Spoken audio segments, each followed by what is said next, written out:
Hi everybody, it's Miss Brenner. I'm here to go over your marking period for participation activities for May 25th through May 31st. I hope you guys are all having a wonderful Memorial Day weekend, and I hope that it maybe clears up a little bit because I know that it's a little bit rainy today, but hopefully you guys get to have some sunshine on your holiday.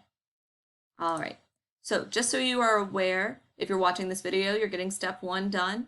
But as far as step 2, you have 5 out of 6 activities to do this week, and all those assignments will open early. They are actually open as of right now. So I know it says that they should open Monday at 10 a.m. like regular, but I've had several people ask if they could get started on it because of the holiday come Monday. So those assignments are already open. However, they do close June 1st at 8 a.m. So please make sure that you have them completed by then. Just so everybody is aware, each successfully completed assignment, which means that you must complete everything in the activity folder, receives 1 point. You may skip one of the folders per week, which is one of the activities, and you will not lose any points. And any unsuccessfully completed assignments, which is the folders, is a 0. So, in case we were all wondering what that looks like. So as you can see, your folder is at the top for this coming week, which is the 25th through the 31st. All of those assignments are published so you can go access them.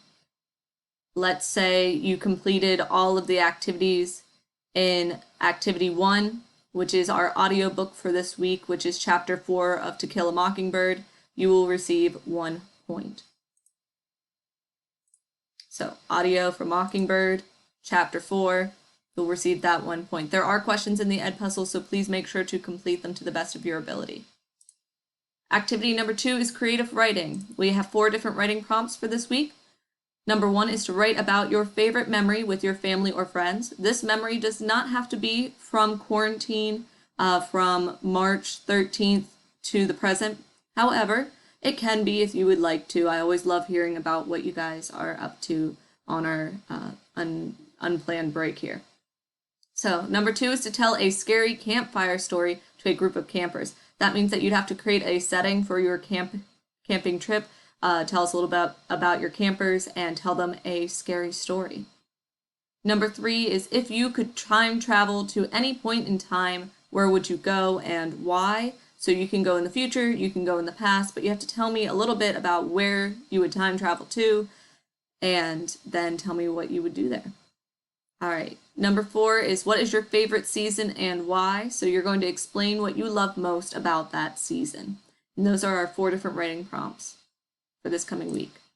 Activity number 3 is silent reading. You need to silent read for 60 minutes and then answer this discussion post, which is the issue being addressed within the story relatable? Do you relate to whatever issue is happening within the story that you are reading? Or do you find it to be non-essential, unimportant, and do you find that your characters aren't really dealing with whatever the problem is? Do you personally connect with those characters, or maybe you don't, but you have to tell me a little bit about the issues and if you relate to them. All right, activity number 4, for To Kill a Mockingbird audio, we are going to listen to chapter 5, which is in the activity 4 folder. So you'll go click on that Ed Puzzle and you'll answer the questions for chapter 5 for To Kill a Mockingbird. Activity number 5 is research. We have a couple different research topics for this upcoming week. We have women's suffrage as a topic. I have a short YouTube video. You are welcome to do more research beyond the YouTube video that I link you, but this is just to help get you started. So women's suffrage, you'd have to go and understand what exactly that term is and understand exactly the time period and how it affects To Kill a Mockingbird. I promise you that it does. I just don't want to give anything away. All right. Then we also have prohibition. This YouTube link. I don't want to give any of these away. So I know it sounds like I don't know what it is, but I promise you I do. And therefore, I just don't want to give anything away. All right. Civil rights movement. Have a short YouTube video. If you want to do more research, go for it. Maybe you guys are huge history buffs and I just don't realize it. And then also the Roaring Twenties. So the Roaring Twenties topic expands a lot further as far as different small events that happened throughout the Roaring Twenties, while Prohibition is going to specifically focus on that one topic.